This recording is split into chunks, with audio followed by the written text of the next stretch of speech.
지지하는 식으로 특히 2000년 초반에 그 베네수엘라 에콰도르 볼리비아 세 나라가 굉장히 치고 나갈 때 굉장히 뭐 말이 아니죠. 그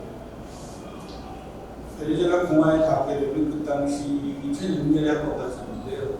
그 당시 한창 열기가 올랐을 때 차베스 형이 기회를 많이 하고 그 학자를 많이 받고 기억이 나고 현장에 갔을 때도 그 뉴스들이랄까 그 지도부들의 상당수가 카스트로식으로 군복을 입고 자신만만해 했던 게 생각이 나는데 그 다음에 2010년에 갔을 때만 해도 그 기세가 완전히 꺾이고 그 기가 죽었던 게 생각이 나고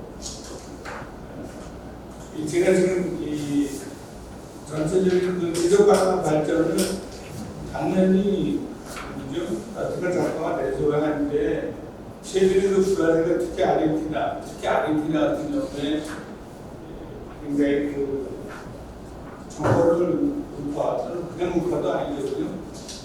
지금 뭐 저거 여러분들 다 아시겠지만 밀레이의 그 주로할까 그 주는 상당히 문제를 많이 일으키는데 그런 식으로 정보를 뺏게 된 이유가 라틴 작가 자체가 대중의 지지 또는 동의를 많이 잃지 않는다. 그러니까 좌파를 그동안 옛날에 2000년대 초반에 10년에 결국 옹호하는 시각에서는 상당히 좌파가 스스로 문제가 있고 안성해지는 성찰에도 부족하지 않나 생각을 했습니다. 특히 최근에 그 브라질 경우에는 룰라 같은 경우에는 상당히 유연하고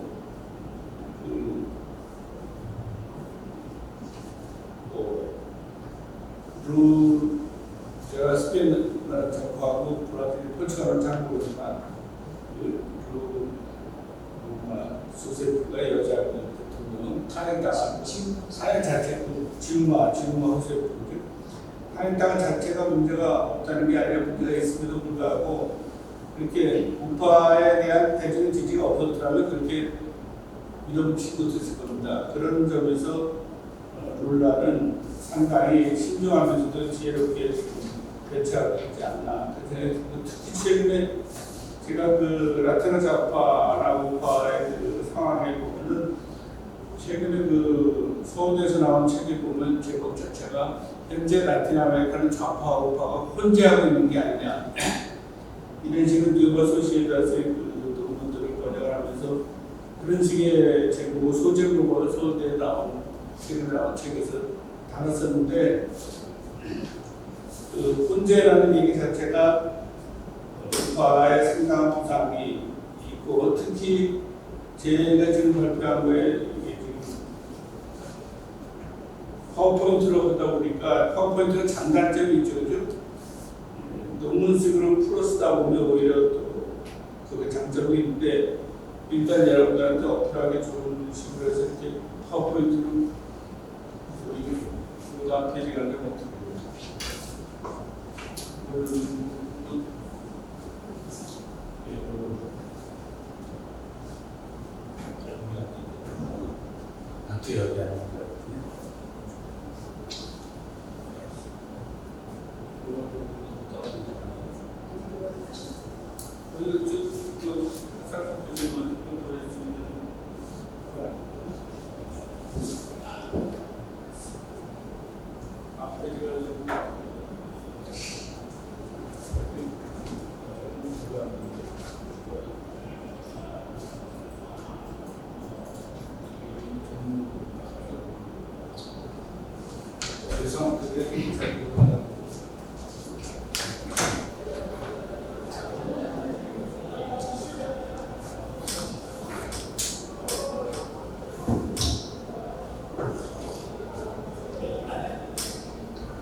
이게요? 이걸로 지금 사용하시나요?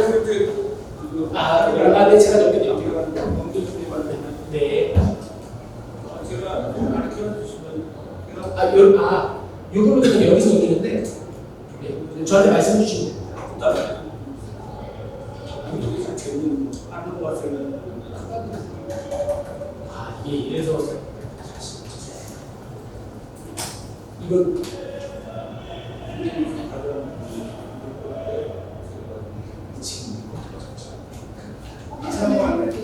책에 여기에 PPT가 있으니까 여기서 페이지 예, 이걸로 하겠습니다.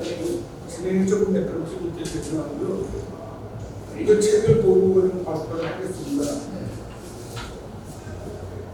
이게 서로는 아까 그 좌파 우파 문제가 있고 2010년대 초반에 대해서는 상당히 좀 좌파 위축되지 않았나 걸 서로는 말씀드렸고요.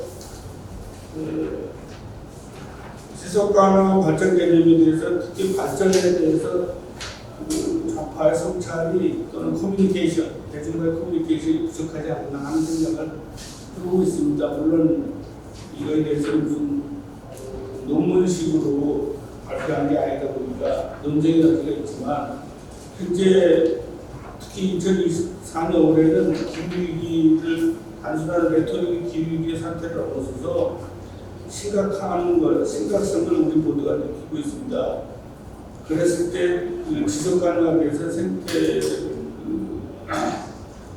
가치관 전환이 필요함에도 불구하고 지금 전 세계적으로 발전과 성장, 그래서 담론적으로는 탈발전 얘기 많이 나오지만 사실은 이게 배중에 대한 설득력이 크지 않다고 생각합니다. 그래서 첫 번째 대목 말고 두 번째 여기 240페이지를 봐주시면 기후위기 생태위기와 기본적으로 경제와 충돌하지 않느냐.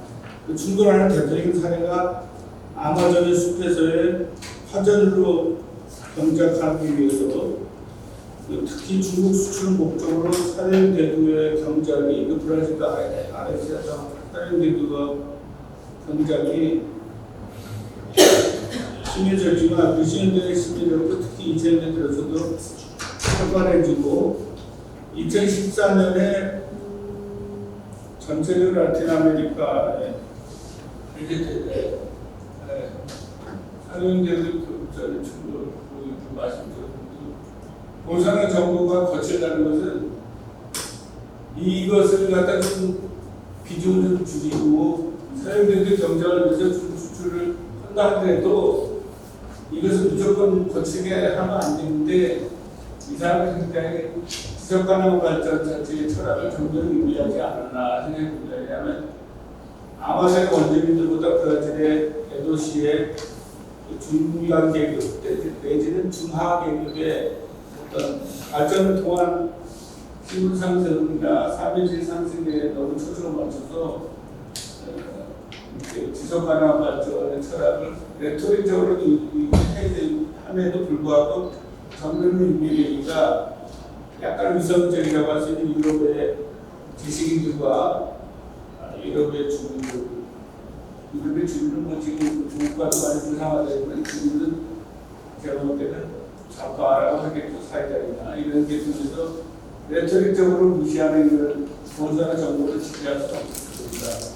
그래서 누구들을 비난하는 기분이 심각했다고 생각했고 아마존의 원주민들은 그런 불구하고 음악에 인지했다면 당장 그런 본사들의 반동적 또는 투쟁적 태도에 대해서 당장 그런 있을 힘이 없더라도 길게 보고 국제적인 연대와 투쟁, 원주민들과 연대와 투쟁만이 아니라 제가 지금 조금 전에 말씀드렸던 유럽의 여러 번 또는 일반적인 미디어의 여러 번 통해서 분출돼서 보선할 정부가 너무 거칠게 접근한 것을 국제적인 비난과 투쟁을 하지 않았나.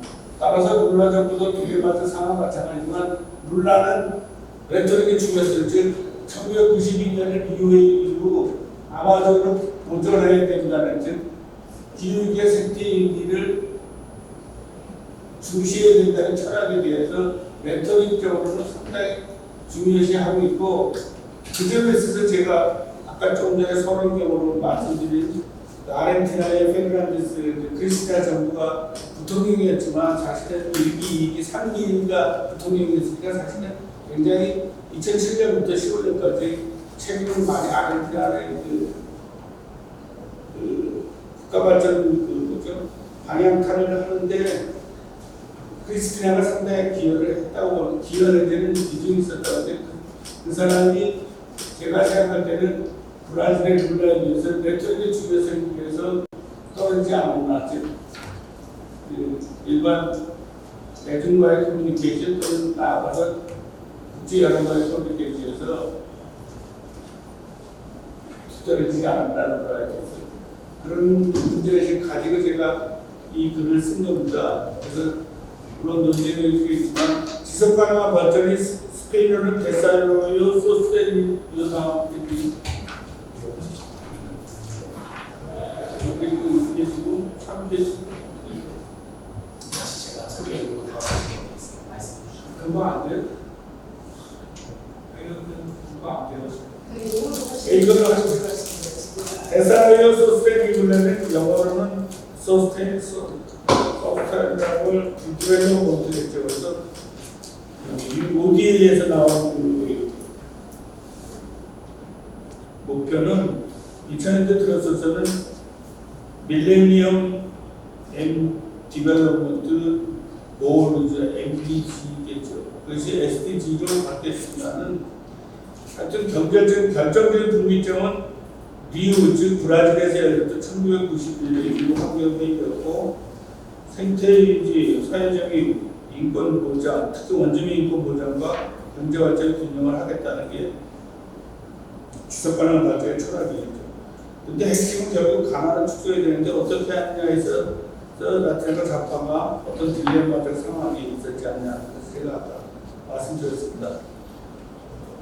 그럼에도 불구하고 힘들고 어려운 딜레마적 충돌하는 상황이지만 이것을 가능하게 하기 위해서는 자율적인 지역 통합, 특히 메르코스루가 중요했다고 생각하는데 메르코스루가 지나치게 2000년대 초반에 참외서나 이쪽에 세 개의 나라가 치고 나갈 때 지나친 기대에 비해서는 상당히 메르코스루도 위축되지 않았나 생각이 듭니다. 따라서 지속 가능한 발전에 시간이 갈수록 어려움이 처하지 않았나 하는 게 두 번째 페이지에서 242 두 번째 페이지에서 강조하고 싶었고 한국과 라틴 아메리카 차이는 뚜렷하다. 즉 한국이나 라틴 아메리카 다 시기적으로 정적으로 민주화와 통제가 끝나고 민주화와 신자유주의 도입이 동시에 온 것을 같다 보는데 시기는 물론 다르지. 한국은 1997년이고 라틴 아메리카는 1980년 또는 83년이니까 초반에 왔으니까 시기가 라틴 아메리카 빠르긴 하지만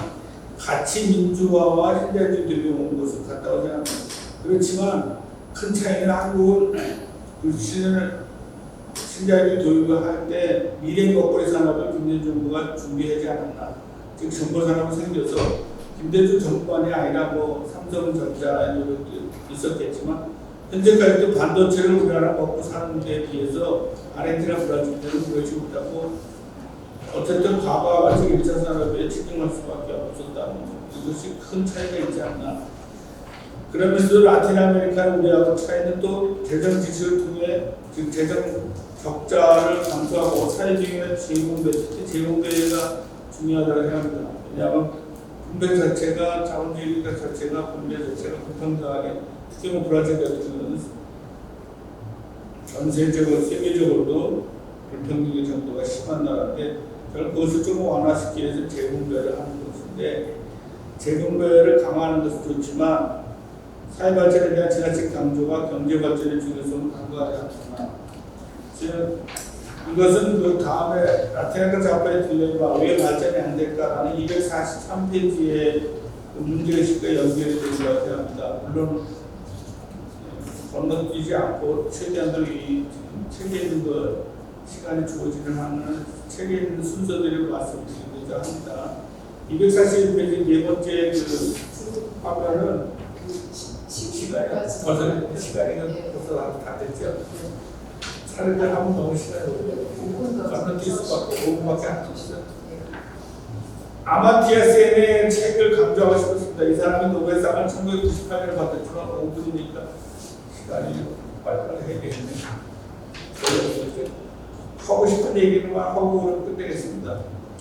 책 자체는 자유예술 발전 책은 1999년에 나왔는데 이 사람의 책이 이 책을 라이팅을 목적으로 쓴 거라기보다 어떤 데 보니까 이 책이 구어로 즉 말로 발표한 것을 책을 만들었다고 하더라고요. 그러니까 말로 발표하는 것이 장점도 있지만 논리적으로 건너뛸 수밖에 없잖아요. 말이라는 게 이렇게 지금 제가 발표도 그렇고 그러니까 본의 아니게 이렇게 좀 반복 내지는 비약 같은 게 많은 게 말한 신경성이 있는 장점이 있는 반면에 단점이 있는데 이 책에서도 그게 나옵니다. 이게 나오는 게 페이지 대괄 인용을 나중에 하상 교수님한테 다시 수정본 자료 보낼 때는 페이지도 적어드리고 안 뜨는데 책에도 이 자율술 발전 책에도 보면 좀 더 심각한 공적 토론이 필요하다는 것을 여러 번 강조하고 있습니다. 그러니까 자기 자신이 이 책이 가진 어떤 그 논리적인 전개가 건너뛰는 것을 인식하고 있는 거예요. 그러니까 공공적 토론이 중요하다는 얘기 결국 우리 모든 지식인 내지 학자들이 이 책을 좀 더 세밀하게 분석되지 않나 이거는 지적하고 싶었습니다. 그렇지만 쎄는 그 자유주의로 분류되지만 진보적 자유주의도 그냥 간단하게 분류가 되는 정도가 아니라 전 세계적인 흐름에서는 그 극단적인 신자유주의의 효용 위주로는 뭐죠? 공리적인 그런 우파적 자유주의하고는 상당히 거리가 있기 때문에 노벨상을 받았지만 세계적으로 알려지는데 부족하지 않았나 이렇게 생각이 들고요. 라테카 좌파의 딜레마에서 발전이 콜라로도 안 되는 가장 중요한 이유가 한데 245페이지 밑에 부분에 보면은 제가 강조하시는 건 교육 시스템 자체가 유럽의 그 서방 카톨릭의 그 한계에 있는지 잘 모르겠지만 갈레아노의 스타링 대지 끝부분의 그 에필로그에서도 교육 시스템 때문에 라테카 약간 발전 자체가 안 된다는 얘기를 하는 것이 인상적이었다 하고 벗어오고 다시 하는 것 같은데 하여튼 메리커스루가 누구죠? 차베스의 야심대로 안 되고 차베스가 또 2014년에 세상을 떠났잖아요.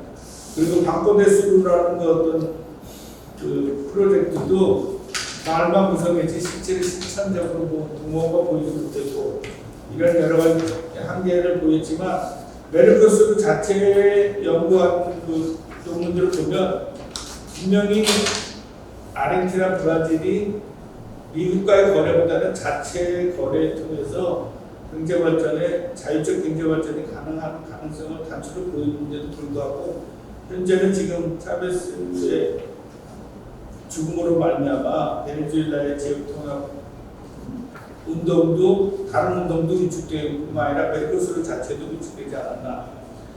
경제 위기가 위축될수록 악성 인플레는 계속 반복적으로 나온다. 지금 이성영 교수의 주장이 자꾸 생각이 납니다. 그래서 이성영 교수가 이런 인플레 상황을 고치지 못할 때는 좌파 우파의 어떤 시계 추처럼 정권 교체가 이루어지지 실제로는 변화되지 않지 않는가라는 문제에 직접 공부해 봐야 될 것은 멕시코가 그럼에도 불구하고 멕시코 지금 여기 멕시코는 얘기를 안 했지만 멕시코가 중요하다 개인적으로 생각하는 게 10월 1일 날 누구죠?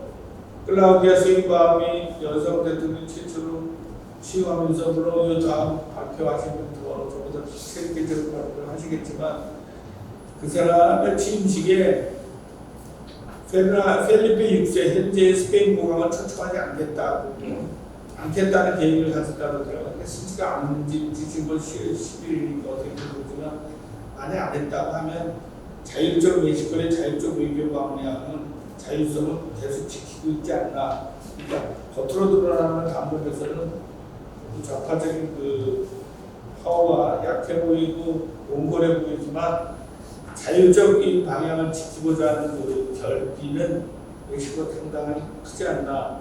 이런 멕시코의 그 힘과 브라질의 보소나루의 신중함에 비해서 네 나라, 특히 브라질, 아르헨티나, 페루, 에콰도르, 특히 시간 관계상 제가 페루, 에콰도르 얘기는 못하고 그 책에 있는 244페이지하고 243페이지하고 8페이지하고 249페이지 참고해 주시고 에콰도르 야생 프로젝트가 실패한 가장 큰 원인이 독일이 협조를 안 했다고 하더라고요. 그런데 이거를 언론 프레임을 하는 데에서 좀 세계적으로 알렸어야 되는데 에콰도르가 그걸 못하고 에콰도르 완전히 지금 뭐 좌파가 몰락 있지 않습니까? 페루 같은 경우는 뭐 잘 아시다시피 페루도 우파의 힘이 원래 강하고 원주민의 숫자는 많지만 볼리비아에 비해서 페루는 뭐 우파 원주민의 목소리가 거의 배제되어 있는 나라 아닙니다. 그래서 결론에 252페이지 결론만 얘기하고 마무리하겠습니다. 벌써 시간이 다 지났지만 양해해 주시고 들어주시면 결론에서 그 산토스 교수가 얘기한 거 글로벌 노스에서 급진주의를 불가능한 것 같다. 그러니까 굉장히 비관적인 전망을 하고 있는데 냉정하게 얘기해서 글로벌 노스만 아니라 사우스에서도 결국 급진주의 불가능하지 않나. 그러니까 좀 전략적인 접근이 필요하지 않나. 제 나름대로 연구, 라틴아메리카 사연전과 라틴아메리카 특히 베네수엘라, 아르헨티나 연구하면서 생기는 저 개인적인 어떤 잠정적 결론이기도 하지만 급진적 변화보다는 점적 변화를 해야 되지 않는가. 두서없이만 발표를 마치겠습니다. 이상입니다. 아마도 그 교수님께서 굉장히 많은 걸 준비하셨는데 저희가 시간이 제한되어 있다고 알겠습니다. 20분 정도 그래도 시간이 더 오버돼서 죄송합니다. 아닙니다. 제가 또 시간을 잘 지켜서 그러면 여기에서 그래서 그 선생님 토론 한꺼번에 하시겠어요? 네, 되겠습니다. 그러면 그 강경 교수님의 발표를 주사를 듣고 그리고 이제 토론에 이어지겠습니다. 네, 우리학교 한국라틴아메리카 회장이고 우리학교 교수의 강경이라고 합니다. 네, 여기서는 그냥 편하신 대로 네, 그러면 시작하겠습니다. 이게 지금 각주가 하나 빠져 있는데 제가 이것을 이미 부산 멕시코 국립 자치대학교 교수님들이 운영하고 있는 스페인어 사이트 중에서 크리바 이스토리아 이 은세아라는 사이트가 있는데 거기에서 이제 스페인어로 게재된 논문을 한국어가 번역해 발표를 한 겁니다.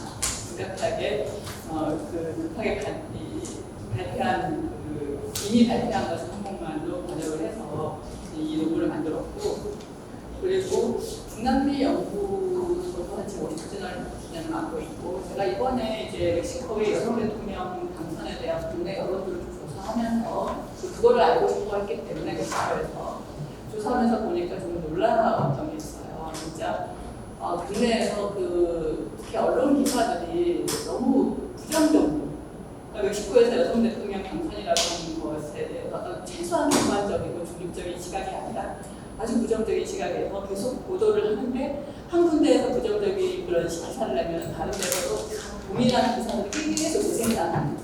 뭐 이거는 비단 클라우디아 세인바움 당선에 대한 것뿐만 아니라 다른 멕시코에 대한 기사들도 다 그런 경향이 있으리라 생각을 하면서 이것을 왜 그럴까 한번 써보자 라고 해서 좀 일부 우리가 좀 모니터링을 할 필요도 있겠다. 라틴아메리카를 지역 연구를 공부하시는 분들이 각 국가별로 이제 국내에서 생산되는 기사에 대해서 모니터링해서 이 기사에 대한 반박 기사라든지 아니면 뭐 재구성을 한 기사라든지 뭐 이렇게 좀 필요하지 않을까 그런 생각에서 이 논문을 글을 구성하는 건 아니고요. 에세이입니다. 간단하게 발표하겠습니다. 이 기사를 쭉 분석해본 결과 제가 느꼈던 거는 멕시코 보도량이 다른 나라들에 비해서 아주 현격하게 많다라고 합니다. 과잉 보도량이라고 하는 게 눈에 띄었고 굉장히 많은 사람들이 멕시코를 알고 있다고 생각하는구나 국내에서. 근데 보도의 질은 어떤 하나의 톤으로 계속 반복되고 있어요. 다양한 시각에서 멕시코를 보도해 주는 게 아니라 멕시코의 어떤 부정적인 정치 상황과 여성 대통령 당선이라고 하는 것이 온 신문에서 다 이제 마치 카피되듯이 방송이 되고 있는 보도의 질은 그렇게 좋지 않다라고 판단했습니다.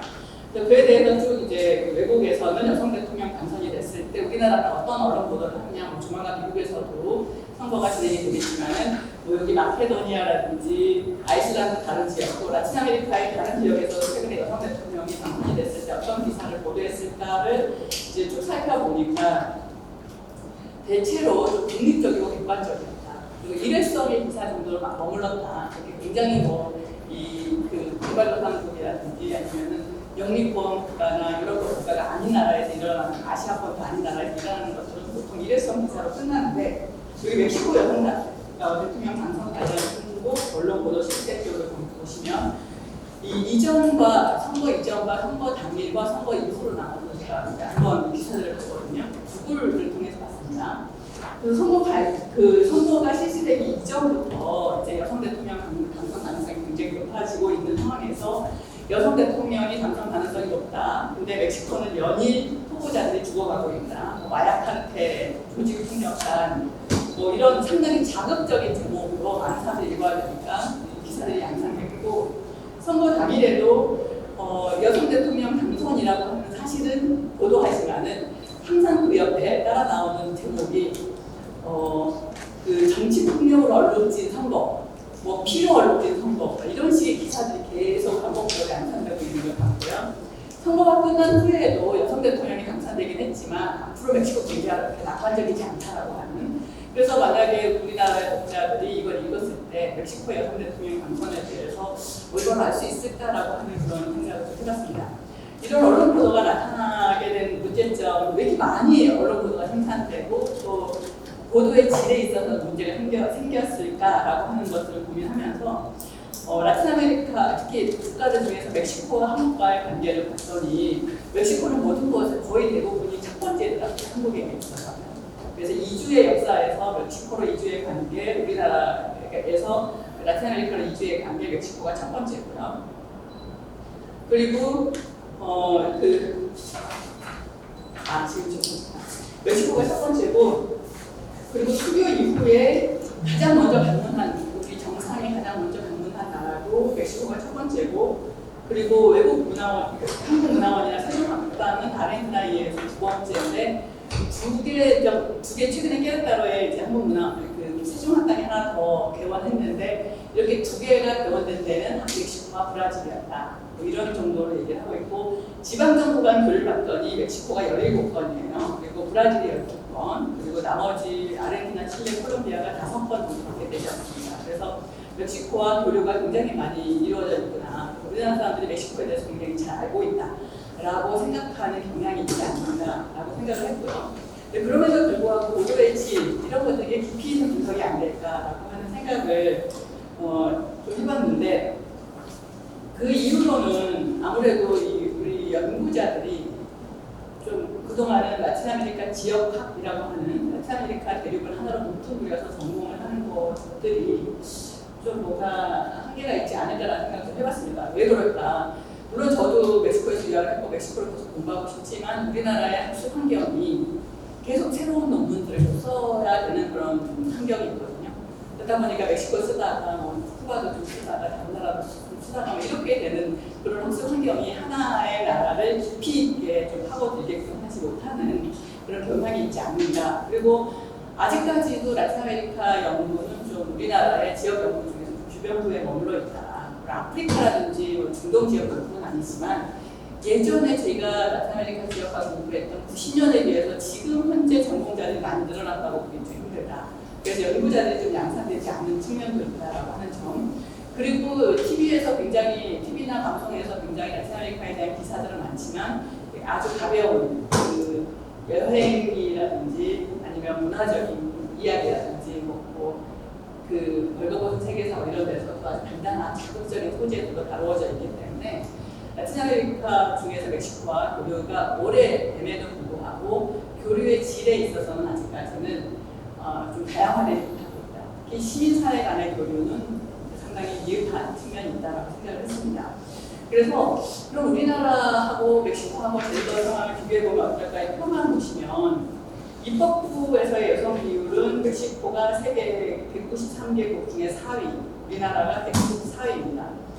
그리고 세계 성격차 지수도 멕시코가 상당히 높은데 그 이유가 입법부, 정치적 권한 입법부, 또 사법부 행정부처도 멕시코가 여성 비율이 많기 때문에 정치적 권한이 좀 높아서 우리나라보다 높게 나타나고 있지만 여성의 어떤 생활 부분, 사적인 영역이라고 볼 수 있는 것들을 측정한 인간개발 지수라든지 성평등 지수에서는 한국이 높게 나타난다라고 하는 것입니다. 그래서 이런 자료들을 비교해본 결과 한국과 멕시코는 각각 강점을 갖고 있는데 멕시코는 주로 공적인 영역에서 특히 이 정치 참여와 관련된 제반 젠더 동수제라든지 이런 데서 좀 강점이 있다고 보이고 우리나라는 여성 교육이라든지 아니면 모성 보호라든지 좀 이런 어떤 인권 그 사적인 생활 영역에서 좀 강점을 보인다라고 판단을 했습니다.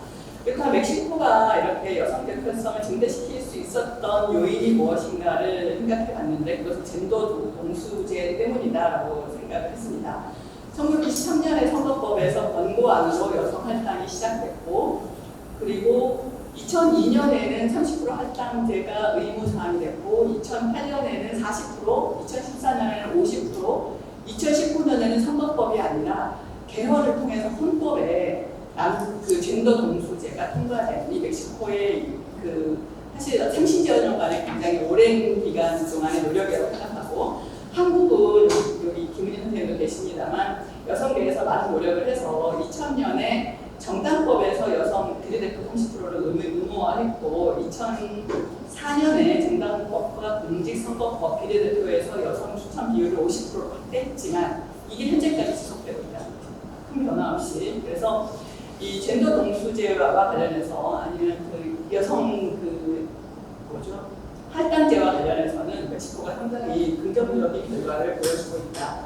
그래서 이 결과를 얘기해 보면은 멕시코가 특히 한국의 여성계에서는 멕시코가 젠더 동수제를 이렇게 30여 년간 끊임없이 노력해 오는 과정에서 우리 여성계가 많이 주목하는 부분은 이 단순한 제도 확립으로 끝날 것이다. 이게 지속되겠느냐라고 부정적으로 많이 봤던 것 같아요. 우리나라에서.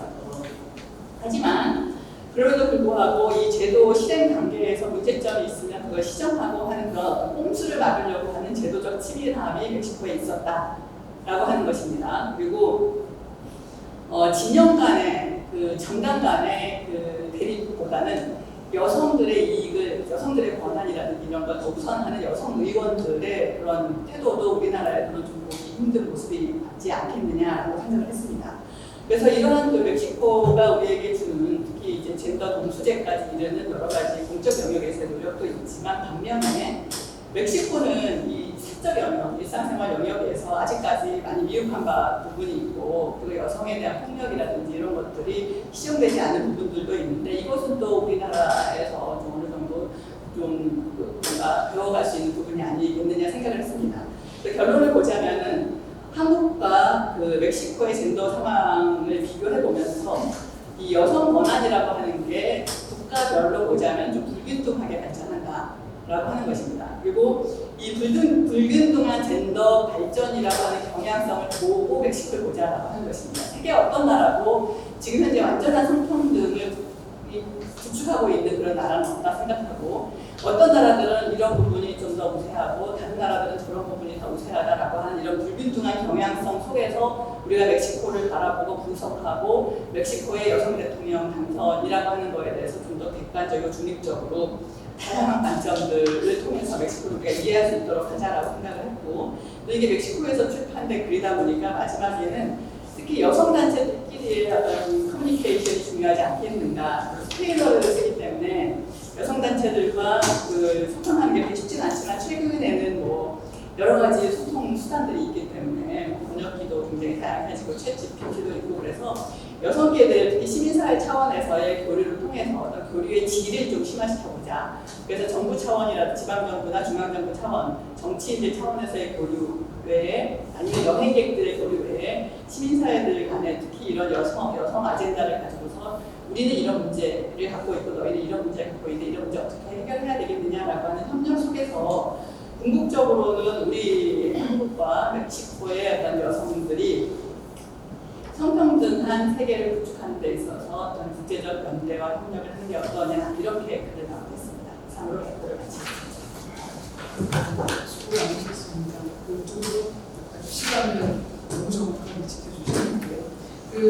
지금 두 분의 발표에 대해서 사실은 지금 대구 가톨대학교의 임주진 교수님이 두 논문을 다 토론을 해주시기로 하셨습니다. 우선 그 말씀을 들어보고 그리고 지금 프로가 앉아 계신 여러 선생님들도 같이 이제 뭐 토론자로 지정은 되셨지만 다 같이 좀 논의할 수 있는 그런 기회가 많이 좋겠습니다. 안녕하세요. 이수진입니다. 토론을 좀, 지금 시간이 좀 한정되어 있고, 그리고 이제 또 충분히 또 발표도 못하신 분도 있고 해서요. 제가 이제 혼자 하니까 좀 좀 짧게 하려고 하겠습니다. 지난 8월인가요? 저 안태현 선생님 그 주민자치학회, 거기 한국 주민자치학회에서 발표하신 거 제가 마치 공부하는 과정에서 어제 읽었거든요. 근데 거기서 이제 어떤 분이 토론하시면서 중남미 좌파 한국에서 여러 사례를 도입을 해봤으나 다 실패했다. 이제 그런 얘기가 나와서 사실은 중남미 여러 케이스를 진짜 이런 또 특히 이제 사회 이슈라든가 또 이런 제도적인 측면에서 많이 받아들였고 지금도 그런 측면에서 배울 게 많다고 생각을 하는데 어쩌면 베네수엘라를 비롯한 여러 사례가 그 말씀을 좀 하시고 그다음에 뭐 그런 얘기도 나왔던 것도 읽었고 또 이제 또 글로벌 사우스를 비롯해서 말씀하신 거 들었을 때 잘 듣고 봤고 오늘도 잘 들었습니다. 그래서 지금 아무래도 선거 때가 되면 이제 경제 문제가 가장 중요하고 정권에서도 가장 큰 중요한 이슈가 이제 경제이기 때문에 근데 경제랑 이 불평등한 구조와 그다음에 이제 환경이 같이 가야 하는데 지금 이런 것들을 잘 하지 못해서 이제 문제가 되는 것이고 그리고 지금 이제 좌파는 예전에도 좌파하고 또 다르지 않습니까? 스펙트럼도 훨씬 넓고 지금 라틴 아메리카의 우파의 그 스펙트럼도 전에 보지 못했던 이제 그런 그 볼소나로 정권이 나왔고 지금 칠레도 계속해서 지금 그 우가 나오고 있거든요. 그래서 전에 없던 그 우가 지금 나오고 있어서 지금도 상당히 이제 칠레에서는 또 지금 당선 가능성이 높고 이제 그런 상황입니다. 그래서 지금 좌파든 우파든 간에 굉장히 정과 다르고 그 다음에 좌파 그리고 새로 나왔던 정권을 창출을 했던 이 극우와 또 전보다 더 좌파죠. 이런 정권들이 똑같이 무능함에 있어서는 똑같았다라고 이제 또 보고 있습니다. 그래서 특히나 이 부분을 이제 말씀드리고 그 콜롬비아의 대통령 같은 경우는 본인을 좌파라고 부르지 말고 이제 진보 대통령이라 불러달라고 하면서 특히나 이 지속 가능한 발전을 굉장히 주장을 했음에도 불구하고 지금 이제 그런 것들이 이제 제대로 지켜지지 않고 지금 콜롬비아의 경제 상황이 굉장히 좋지 않고 하고 있습니다. 그다음에 또 칠레 같은 경우도 대통령 당선되자마자 1호 법안으로 환경법에 사인을 하기도 했고 그러니까 의지는 있으나 실제적으로 그 결과라든가 진행 그 과정에서 봤을 때 좀 이런 문제점들이 있고 지금 룰라의 경우에도 당선인 신분으로 그 유엔 기후변화 협약 당사부총회에 룰라이 그렇게 참석을 해서 정말 그 아마존 기후도 다시 확보를 하고 그렇게 했음에도 불구하고 지금 아마존이 굉장히 지금 이 볼소나로 정부 못지않게 지금 아마존을 또 지켜내는 데는 또 지금 룰라가 또 좀 다른 모습을 보여주고 있어서 정말 지적하신 대로 정말로 지속 가능한 발전에 있어서 룰라마저도 그러니까 무능함을 지금 개념이 부족한 거 아니냐, 그 레토릭을 불과한 거 아니냐 이런 지금 지적을 충분히 하실 수 있을 것 같습니다.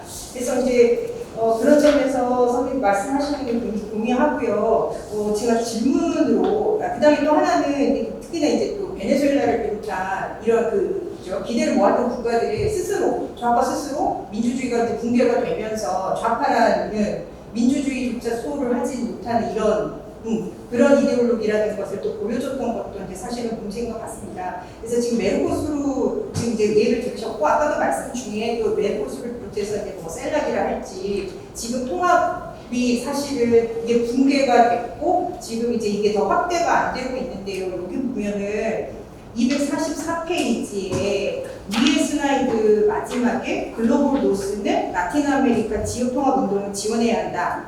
그럼 이 부분을 이제 제가 어떤 식으로 글로벌 노스가 지원을 할까? 그거에 대한 질문을 드리는 것으로 제가 선생님 토론 이렇게 하도록 하고요. 지금 강경희 선생님 발표하신 것도 잘 들었습니다. 최근에 제가요 한 2주 전에 뭐 방송국하고 지금 인터뷰를 하고 있고 그 전에도 방송을 하나 들어왔는데 하나는 제가 거절을 했어요. 그러니까 거절을 한 이유가 너무나 부정적으로 그래서 이게 국익에 무슨 도움이 되겠느냐고 얘기를 했더니 그쪽에서 리스크 체크를 그럼 좀 해보겠습니다 이렇게 해서 결국은 그거는 프로그램 자체를 안 하는 걸로 그렇게 됐고요. 2주 전에 제가 뉴스 인터뷰를 할 때 어쩌겠냐 페루에서 2주 전에 납치 사건이 한인 납치 사건이 있었는데 이제 이 문제가 어느 부분 약간 이제 지금 강경들 발표하신 중에 이제 학자들 이제 학자 그룹 사이에서의 이제 뭔가 좀 연구가 좀 부족한 것 같고 이제 좀 이런 문제를 확대되지 연구진이 확대되지 않고 이런 문제 지적하셨는데 각 방송은 작가들이 있습니다. 사실 작가들이 나옵니다. 근데 이 작가들이 너무 공부가 되어 있지 않고요. 특히 국제정치 분야에 대해서 아는 작가가 없습니다. 거의 없습니다.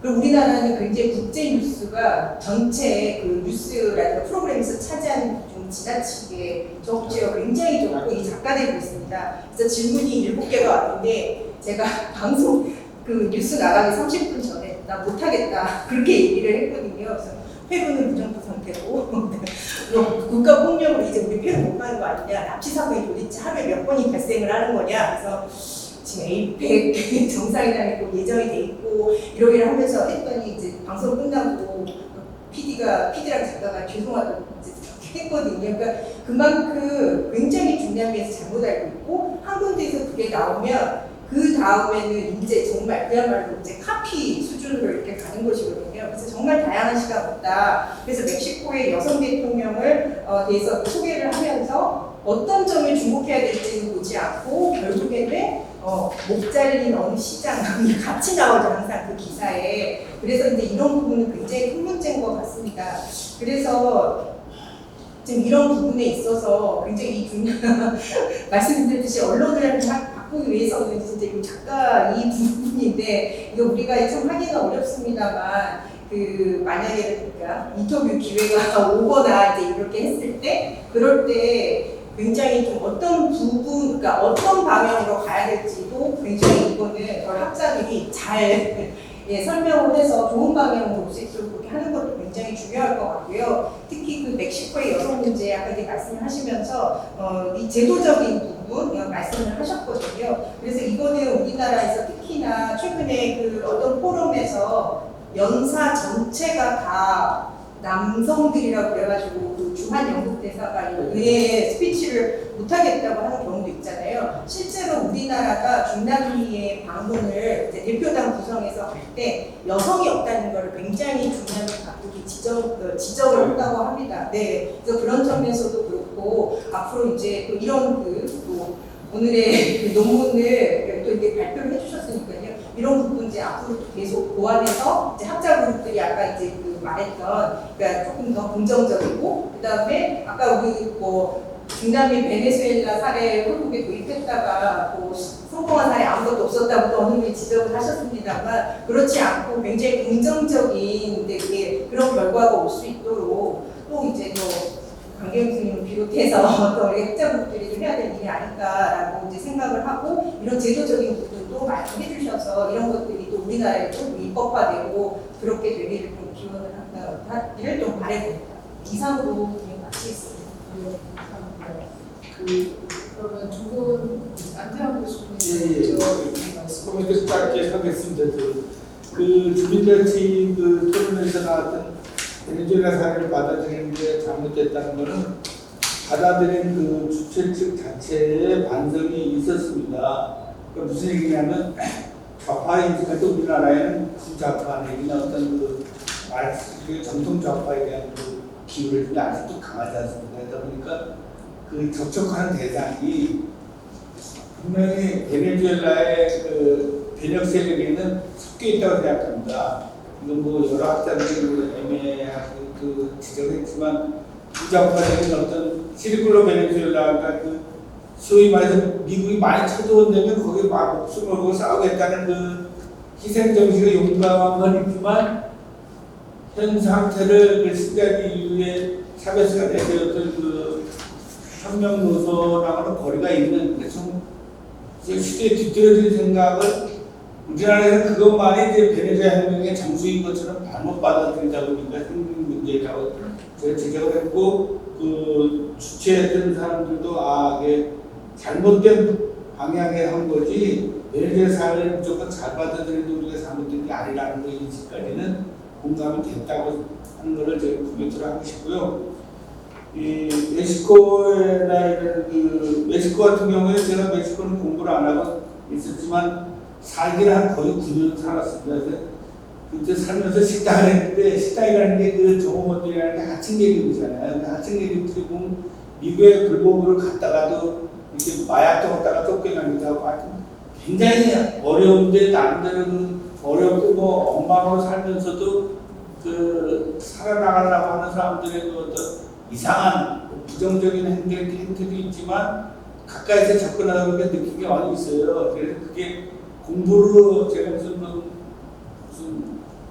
운남대학이라는 연구소에 연구하고 있어서 더 좋았겠지만 그 연구는 아니라 생업으로 있었던 식당이지만 그 얘네 멕시코의 하층 계급에 접촉을 하면서 가졌던 그 라틴 아메리카의 장단점은 조금 전에 얘기하신 제도적인 면에서 우리나라 이국화를 나가는데 굉장히 미흡하다고 생각합니다. 그러니까 촛불시위 같은 경우도 라틴 아메리카에 엿대면 1, 2, 3 해가지고 제도 변경을 뭐 헌법 그 제한을 하거나 헌법 개정을 하고 뭔가 그 여성의 좀 관계에서 발표를 굉장히 흥미있게 되고 좋은 발표를 할 수 있는데 그런 제도가 우리보다 앞서게 여성 할당제 이런 것도 앞서게끔 할 수 있는 걸 요구를 해서 국가로부터 받아내는 거를 걔네들 굉장히 잘하는 것 같은데 우리는 그냥 이게 나라냐까지 조금 분노하는 것 같은데 그 다음에 그 제도 나가시는 거에 못하는 거에서 멕시코 그럼 아니요 훌륭하지 결코 않다고 생각합니다. 그러니까 그 멕시코 가지고 여성 폭력이나 살인 문제는 뭐 보통 심각한 게 아니고 우리나라에서도 여성 단체에서 여성 페미니즘 운동 가지고 많이 알고 있다고 생각합니다. 다만 주류 미디어에서 우리나라의 문제는 주류 미디어나 그 핵심적인 미디어에서 아까 이 부정적으로 생각한다고 생각하는데 멕시코의 그 폭력 문제를 살인 문제에 아예 관심이 별로 없다고 생각합니다. 왜냐하면 멕시코가 우리나라에서 굉장히 관심 있는 건 나프타 때문이라고 생각합니다. 그 경제 진출, 그다음에 미국에 나가는. 근데 나프타도 지금 쓰인 마음은 어떻게 해서인지 오브라도르도 진짜 새로운 좌파고 오브라도르의 지금 현실에 대해서 좀 발표하는 게 멕시코 얘기 아니다 보니까 멕시코 얘기 안 했지만 제가 나중에 그 화장실 그 세울 때 수정부를 보내면서 한 거에 멕시코 얘기를 좀 해야 되겠다고 처음에 한 게 오브라도르의 개혁에 지금 아이디어가 중요한 게 세계 최초로 판사 검사를 국민이 아예 뽑겠다는 것까지 하겠다고 그러는 됩니다. 그게 실제 될지 안 될지 모르지만 자기가 그 뭐죠? 2006년하고 2012년 그 선거부정인데 선거부정이 있었을 때 좌절된 게 멕시코의 선거법원의 판사들이 결국 판결을 때리면서 기득권 계급이 이게 추진해서 결국 졌다고 생각해서 그런지 모르지만 바꿔보려고 하는데 그게 나름대로 그 의미가 굉장히 크다고 생각하는데 그런 점에 그거하고 아까 얘기하신 뭐죠?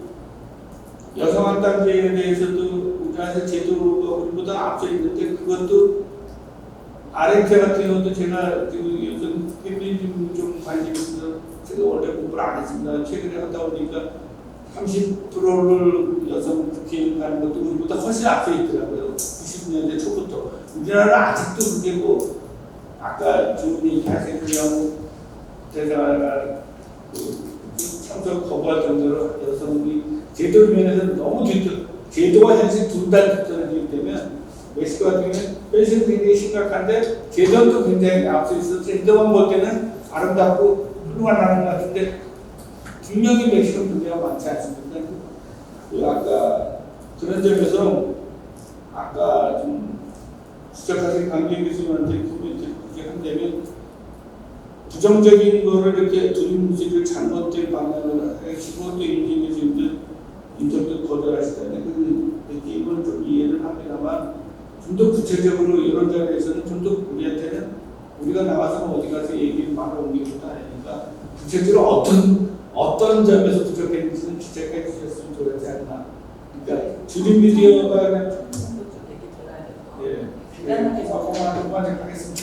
자꾸 얘기. 저는 간단하게 커다란데 얘기가 아니라서 나중에 같이 논의를 해야 되겠지만 그래서 이 문제부터 어떻게 대응해야 되느냐 이게 좀 중요한 것 같고 예전에 여성신문 같은 경우는 릴레이 기고를 할 수 있었잖아요. 최근에 여성신문을 보니까 이 클라우디아 세이브와 관련 여성 대통령 관련된 그 기사는 다른 신문이라고 합니다. 별로 민중의 소리 하나에서 좋은 기사 찾았고 한겨레 이슈 하나에서 좋은 기사 찾았고 나머지는 정말 완전히 뭐 다 그 아마 그 강세수 때문에 연락을 하고 이와 관련해서 개별 연구자 차원에서 인터뷰가 들어오면 잘 얘기하는 것도 되게 중요한 것 같고 또 하나는 좀 한 중남협회나 중남미 연구소라든지 이제 이미 50년이 되는 연구소도 있으니까 약간 이제 모니터링 같은 거 이게 사실 멕시코에서 노력해야 되는 건데 이제 국어개교 차원에서 우리나라 대상으로 해서 멕시코 정부가 노력해야 되는 거지만 여기 연구자들이 있으니까 릴레이 기구라든지 어떤 방식 모니터링을 통해서 이런 부분에 대해서 문제 제기 정도를 할 수 있지 않을까 생각하는데 저는 제가 이제 나머지 시간은 김윤 선생님한테 어떤 대안이 가능할까? 저는 들으면서 되게 두 주제 다 흥미롭게 들었고 약간 다른 생각도 있고 또 이제 많이 배우기도 했습니다. 시간을 주셔서 짧게만 얘기하자면 전 이제 선생님 말씀하신 대로 되게 공감도 되고 하긴 하지만 지금 현재 이를테면 쌤을 다시 불러와서 얘기하는 것보다는 오히려 다시 기후위기랑 이런 걸 안 흘려서 생각한다고 하면 이를테면 얘기할 수 있는 어떤 이제 행성학계랄까? 이를테면 삶의 질을 최소한을 유지하면서 뭐 지구가 지탱할 수 있는 한계를 넘어가지 않는 수준의 어떤 삶의 범주에 맞춰서 사실은 어떤 사회관계든지 경제생활이든지 할 수 있도록 하는 방식의 제안들이 좀 되고 있기 때문에 그리고 그런 걸 좀 끌고 와서 이를테면 이제 최소한의 삶의 기반을 갖추면서 기후위기로 인한 이제 더불어 심각하게 하지 않는 방식으로 가게 하는 대안을 찾는 방식의 제안을 해주는 게 더 좋지 않을까 이런 생각을 했고 강경 선생님 발표는 사실 이런 얘기를 좀 되게 많이 듣고 싶었어요. 전 개인적으로는 이제 수치로만 보면 이제 주는 라틴 아메리카 지역의 어떤 젠더 정책이라든지 정책 대표성이라고 하는 것들이 되게 오래전부터 좋은 기록을 보여주고 있는데 우리는 수치 말고는 알고 있는 게 없었고 이제 이거를 사실은 이제 내용을 찾기도 좀 어려웠기 때문에 이제 이런 내용들이 좀 이제 사실 널리 알려지는 게 일단 필요하다고 생각하고 저도 개인적으로 아쉬운 거 예를 들면 셰인바움 같은 사람이 이제 사실 신학에 당선되고 했을 때도 저는 그 사람이 가지고 있는 어떤 전문적인 배경, 환경이나 어떤 도시 정책이나 이런 것들에 관해서 좀 사실 이제 펼치고 있는 것들이 국내에도 좀 알려지고 했으면 좋겠다고 생각했는데 그런 건 거의 보도가 되지 않고 이제 그 다음에 이제 후보가 될 수 있냐 없냐 이제 상황이 이렇게 사실 거기 여성 사회가 많은 나라인데의 대표성이라고 여성 대통령이라고 하는 것이 어떤 의미냐 이런 정도의 질문만 나오는 것이 좀 이제 아쉽게 생각이 됐었고 근데 저는 제도를 개입하는 방식에 있는 제도 시스템도 좀 차이가 있다고 생각해요. 그러면 한국의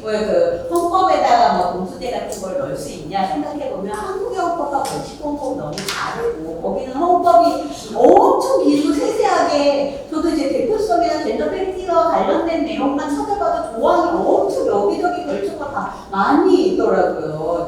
우리 헌법으로는 그런 걸 좀 상상할 수가 없기 때문에 그런 것들을 좀 다시 잘 소개해준다고 하면 너무 좋겠다라고 하는 생각들을 좀 했었고 말씀하신 단체 협력과 관련돼서는 그러면 지금 기존의 멕시코 이런데 NGA라고 지구지역행동 네트워크 이런 데서 글로벌 페미니즘 학교 이런 것들의 포스트가 라틴 아메리카 지역의 멕시코에 있어가지고 거기서 소통하고 가끔 뭔가 얘기하기도 하는데 주로 거기에 활동 여기나 활동할 관심사들이 이제 약간 여성 사회나 페미사이드에 관한 내용들이 많다 보니까 국내 연구소 활동 단체의 소통 중에는 주로 그런 내용들이 많이 부각되고 그런 국내 논의에 기반해서 보면 그 기사 아마 단편적으로 국내에 접근 가능한 어떤 소스들을 가지고 이제 이런 기사 톤을 쓴다고 하면 아마 당연히 이렇게 나올 수 있을 거라고 하는 생각이 들어서 좀 이제 대표성과 관련돼서도 좀 다각적인 차원에서의 어떤 소통 채널을 만들거나 하는 건 좀 필요할 수 있을 것 같고 그게 가능하려면 사실 중남미 연구하시는 연구자분들이 사실 운동이나 이런 데와 같이 협력하면서 이제 같이 그 지역과 사실 접점을 만들 수 있는 계기가 좀 필요하지 않을까 이런 생각했습니다. 감사합니다. 그리고 나머지 분도 전홍조 전 대사님. 무슨 정말 잘 들었습니다. 방송 작가로서 해야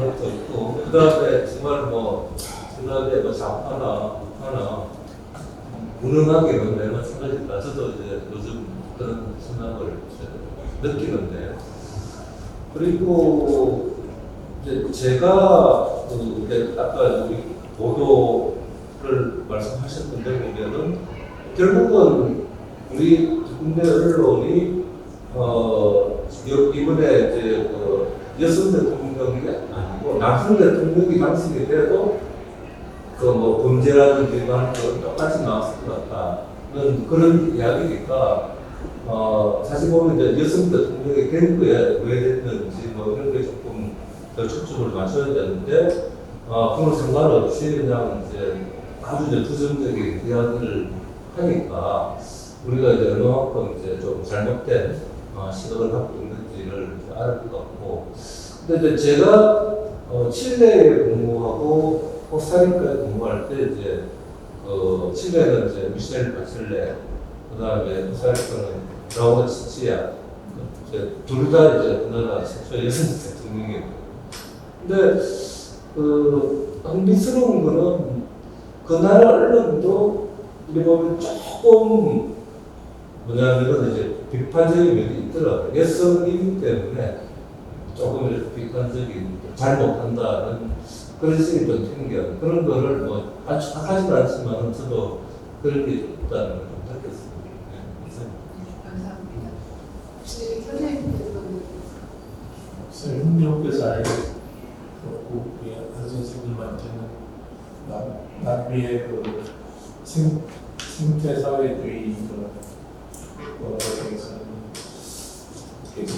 생태 사회주의가 이제 세계 사회 포럼 이제 남미에서 많이 열렸는데 거기서 많이 우리나라에 소개가 되는 이런 거였었고, 그런 거에 대해서 좀 듣고, 그다음에 그 인종 문제, 그러니까 그 토착 및 원주민들과 백인들 차이점, 그런 것들이 이런 생태적인 측면에서 여기 지금 발표 문헌이 있는데 시간이 없어서 다시 돌아가기도 하고 이게 좀 있었습니다. 한마디만 네, 국내에 있는 적합 중장기를 연구하는 이제 남성 연구자들이 정말 거기에 여성 정치인들이나 연구에는 1도 관심이 없는 것 같은 느낌이 드는데, 이를테면 최근 몇 년 사이에 사실 콜롬비아 대선이나 누가 당선되는지 진짜 엄청 관심도 많이 가지고 했었는데, 그 같이 이 출마해서 부통령이 된 이제 사실 마르케스 같은 사람은 이유는 알려줘도 몰라요. 이런 게 사실 이런 오해 같은 거를 낳는데 조금 사실 같이 영향을 미치지 않았을까 이런 생각이 좀 들기도 했어요. 아마 굳이 이제 핑계를 대자면 저희 라틴 아메리카 연구자 풀이 굉장히 적습니다. 실제로 이제 현재 정부가 관심 있어 하는 정치 경제적인 문제, 외교적인 문제 이런 것들에 대한 그걸 다뤄야 되는 것이 항상 좀 우선순위가 되다 보니까 저희 연구가 항상 최근의 이슈들을 중심으로 해서 가는 경우에는 상당히 많이 있는 게 사실이고요. 그래서 그러다 보니 저나 이제 강병희 선생님이나 이제 또 이렇게 여성이라는 이유로 이제 조금은 더 참여할 수밖에 없는 우리라도 해야 되지 않나 이런 것도 조금은 있어요. 네, 그래서 때로는 저도 이제 가덕 정치 경제 이렇게 좀 더 외교 이런 데 좀 많이 해보고 싶다가도 아니야 이 숙제가 그렇게 하고 있는 중입니다. 예, 아마 안태환 선생님께서도 지금 많은 이야기를 또 저기 선생님께서 이제 질문해 주신 생태사회주의라든지 이런 개념에 대해서도 많이 말씀해 주실 수 있으실 것 같기는 한데 저희가 지금 시간이 이제 다음 또 세션이 여기에서 또 있으지 않습니까? 제가 그래서 수정 약간 이렇게 보여드리는 것을 기술적인 제가 테크닉한 걸 잘 못해 제가 아니요, 선생님의 잘못이 세상에 아닙니다. 시간 많이 잡아먹어가지고 아니요, 여기 지금 기계 자체가 잘못된 수정이 있을 줄 알았어요. 그래서 네. 자네 보는데 우리 수업을 걸어가지고 되게 누가 도와주는 사람이 있잖아요. 근데 당연히 있겠지 싶어가지고 저것만 가져오면 이제 USB만 가져오면 뭐될 줄 알았는데 없어가지고 좀 당황했는데 죄송합니다. 제가 못 맞춰서 죄송하고 다만 이제 그 제가 말하는 게 지금 말을 참 쉽게 하려고 애를 쓰는데도 아직도 좀 길게 하는 것이 있는데 아쉬움 같은 게 있는 것 같아요. 나중에 잡아야 돼서 특히 차별수가 죽고 난 다음에 급격히 그 통합운동도 위축되고 또 메르코스루도 굉장히 중요하다 생각하고 메르코스루의 핵심적으로 있던 그런 어떤 분하고 개인적으로 대한 커뮤니케이션 많이 가지고 답은 안 한다고 왜 그랬냐면 메르코스루라는 얘기들인데 괴로워서 그랬겠지만 하여튼 좀 아쉬움 내지는 어떤 미련 또는 그 안타까움 또 그런 것 때문에 제가 이렇게 발표를 잡아가지고 무능했다 그렇게 해야 되지 않고 그다음에 룰라가 그런 점에서는 좀 노련하고 나이도 들고 시련을 많이 당해도 학벌도 형편없는 사람이잖아요. 그러다 보니까 어떻게 이 대중을 포섭하는 것도 잘하는 것 같아서 그런 점에서 크리스티아가 카리스마도 부족한데 룰라한테 배워서 되지 않나 아쉬움에서 사실 발표를 한 겁니다. 동기는 그건데 동기에 비해서는 체계적으로 발표 못해서 죄송해요. 여러분한테 죄송합니다. 이상입니다. 안 그래도 네, 원래 또 차비스모에 대해서 또 볼리바리스 거기에 대해서 책도 쓰신 게 있으시니까 거기에 대한 애정이 굉장히 많으시니까. 아니 근데 차비스 보면서 느낀 게 그때 책은 그냥 걸결에 논문이 집약해서 엉터리 쓴 거고 제대로 한번 써야 되겠다 생각을 하고 있는데 내가 나이가 들고 제한테 주어진 소문이 그냥 차비스에 대해서 한번 다시 국내에 지금 아까 강경 교수님 여성 문제만이 아니라 우리나라가 라틴 아메리카에 요새는 중동 문제 워낙 심각하다 보니까 중동 전문가는 유튜브 많이 뜨잖아요. 라틴 아메리카 아직도 그게 좀 부족한데 일반 학자들과의 그 커뮤니케이션 어느 정도 됐다고 생각합니다.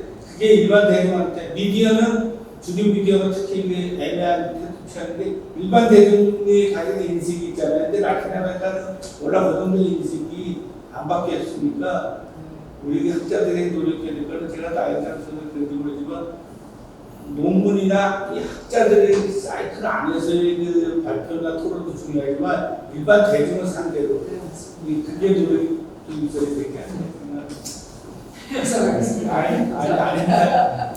네, 오늘 수고하셨습니다.